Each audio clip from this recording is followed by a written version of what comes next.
आगरमालवा के लोगों को नए साल का तोहफा मिला है। आगरमालवा में रेल लाइन योजना को मंजूरी मिल गई है। आपको बता दें, शहर में लंबे समय से रेल लाइन को लेकर मांग चल रही थी। देखिए हमारे सहयोगी जफर मुल्तानी की यह रिपोर्ट। साल 2025 की पहली सुबह का जब सूरज निकला तो आगर वासियों के लिए एक नई खुशी लेके आया, नई उमंग लेके आया। उत्साह है, आप देख सकते हैं। आगर मालवा की उस जगह पर हम हैं जहां पर किसी जमाने में रेल चला करती थी और एक रेलवे स्टेशन हुआ करता था। अब यहाँ पर लोग जो है मिठाइयाँ खिला रहे हैं एक दूसरे को। आप अगर पीछे देखेंगे यहाँ पर तो पीछे एक खंडरनुमा जो आपको दिख रहा है बिल्डिंग, वो रेलवे स्टेशन हुआ करता था आगर मालवा में। साल 1975 में यहाँ पर रेलवे लाइन बंद कर दी गई थी। सिंधिया स्टेट के जमाने में रेलवे आगर से उज्जैन तक चला करती थी और जिसकी मांग लगातार नागरिकों द्वारा अलग अलग संगठनों के माध्यम से, अलग अलग आंदोलनों के माध्यम से की जाती रही थी, लेकिन वो पूरी नहीं हो पा रही थी किसी राजनीतिक कारणों के कारण, टेक्निकल कारणों के कारण। लेकिन अब प्रधानमंत्री नरेंद्र मोदी की केंद्र की सरकार और मुख्यमंत्री डॉक्टर मोहन यादव के प्रयासों की वजह से योजना को स्वीकृति मिली और लोगों में खुशियां हैं। यहाँ पर लोग इकट्ठा है अपना जश्न मनाने के लिए उस जगह पर जहाँ पर कभी जमाने में रेलवे स्टेशन हुआ करता था। सबसे पहले हम बात करना चाहेंगे गिरीश नागर जी, आपने साई परिवार के माध्यम से एक बड़ा आंदोलन छेड़ा था रेलवे के लिए। क्या थी आपकी डिमांड और किस तरह से पूरी होती दिख रही है? बिल्कुल सराहनीय कार्य हुआ है कि स्वीकृति हुई है। अब साई परिवार पिछले 20 सालों से रेल के लिए आंदोलन कर रहा था। जगह जगह बहुत सारे आंदोलन हुए। यहाँ से इस रेलवे स्टेशन जो पूर्व में रेलवे स्टेशन था, यहाँ से रेल का इंजन का मॉडल बनाकर हम उज्जैन तक ले गए। जन जागरण एक रैली निकाली गई। हाँ। उसके माध्यम से आप पोस्ट कार्ड के माध्यम से और आज धरातल पर कहीं ना कहीं यहाँ पर नजर आ रही है। तो किसी जमाने में जब रेल चला करती थी उस जगह को हम देख लेते, टिकट खिड़की भी यहाँ पर थी, जो अब खंडर में बदल गया है, जो रेलवे स्टेशन पूरी तरह से यहाँ पर, उसकी अभी वर्तमान हालत क्या है? अब जो सरकार एक योजना लेके आई, छोटी योजना के अंतर्गत लगभग 2697 करोड़ रुपए की योजना है, जिसमें लगभग 177 किलोमीटर की लंबाई इस रेलवे लाइन की प्रस्तावित है, जिसमें उज्जैन से लेकर घटिया, पिपलोन कला, आगर मालवा, सोयत, रायपुर और होते हुए झालावाड़ तक ये रेलवे लाइन जाना प्रस्तावित है।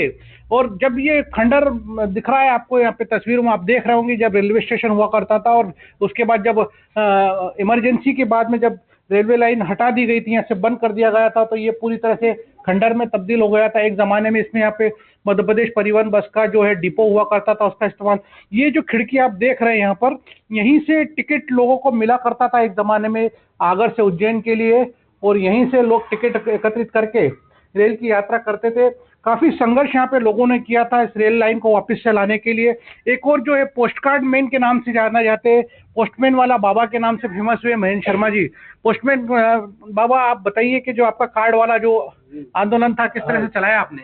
ये कार्ड वाला हमारा जो पोस्ट कार्ड का जो अभियान था, इसको हमने 2019 से चालू करा है और अभी तक कम से कम 12,000 से ऊपर पोस्ट कार्ड हम डाल चुके हैं। और रेलवे लाइन की मांग जो हमारी मंजूर हुई है, वो उसकी खुशी में हम सब यहाँ पर एकत्रित हुए हैं। और हम सारे जितने भी जाने अनजाने में प्रशासनिक अधिकारी हो, नेता हो और संगठन के सदस्य हो, जिनने भी रेलवे की मांग करी है, उन सबका हम हृदय से आभार व्यक्त करते हैं। मोदी जी से मोदी जी के नाम पे हमने पोस्ट कार्ड लिखे और हमारा मोदी जी से ही निवेदन है कि ये रेलवे लाइन को इस बजट में मंजूर कर दिया जाए। और 26 करोड़ रुपए अगर इस क्षेत्र में आते हैं तो हर किलोमीटर पर 15 करोड़ रुपए खर्च होंगे, वो इसी क्षेत्र में लगेंगे और यहाँ की जनता को उसका लाभ मिलेगा। तो उत्साह साफ तौर पे देखा जा सकता है, इनके शब्दों में, इनके चेहरों पर उत्साह देखा जा सकता है। और भी लोग हमारे साथ मौजूद है। किस तरह के अवसर मिलेंगे लोगों को यहाँ पे? रेलवे लाइन से देखो बहुत सारे अवसर मिलने वाले हैं। यहाँ के युवा बेरोजगारी बहुत है, यहाँ पे लपक के बेरोजगारी है। यहाँ की जो पुरानी जो संपत्ति पड़ी है उसका कोई उपयोग नहीं हो पा रहा है, उसका समुचित उपयोग होगा। जिन्होंने भी इस पुनीत कार्य में सहयोग दिया है, उनका सबका हृदय से आभारी है। ये जागो और जगाओ जिला को उसका खोया गौरव दिलाओ एक बड़ा आंदोलन था जन जागरण मंच के माध्यम से रेल लाइन लाने के लिए, और लोग लगातार इसमें लगे रहे हैं। सामाजिक संस्थाएं हैं, नागरिकगण हैं, जो भी पत्रकार साथी जो मीडिया के माध्यम से इस बात को बार बार उठाते रहे। और आज ये जो सपना है रेलवे लाइन का आगरवासियों के लिए, अब लगभग साकार होता दिख रहा है, क्योंकि सरकार ने जो योजनाएं, दो अलग जो सूचनाएं आ रही, उस हिसाब से लगभग 2697 करोड़ रुपए की योजना स्वीकृत की है। और अब इंतजार लोगों को इस बात का है कि योजना जमीन पे उतरे, इसकी बजट में मंजूरी हो और रेलवे लाइन जो है पटरी यहाँ पे वापस से डले और ये रेलवे स्टेशन वापस से आबाद होकर निखर जाए और यहाँ पे लोगों को टिकट मिले, लोगों को आने जाने के लिए। और निश्चित तौर पे जब ये सौगात मिलेगी तो आवागमन के साथ साथ जो है ट्रांसपोर्टेशन की सुविधा मिलेगी, लोगों को माल भाड़ा मिलेगा, सहूलियत होगी और रोजगार के अवसर यहाँ पर पैदा होंगे, औद्योगिकरण के अवसर यहाँ पर पैदा होंगे। अब इंतजार इस बात का किया जा रहा है कि जो रेलवे लाइन के लिए जो योजना की मंजूरी हुई है उसको जमीन पे अमल कर दिया जाए। आगर मालवा से कैमरा सहयोगी रोशन बैरागी के साथ जफर मुल्तानी, एनडीटीवी।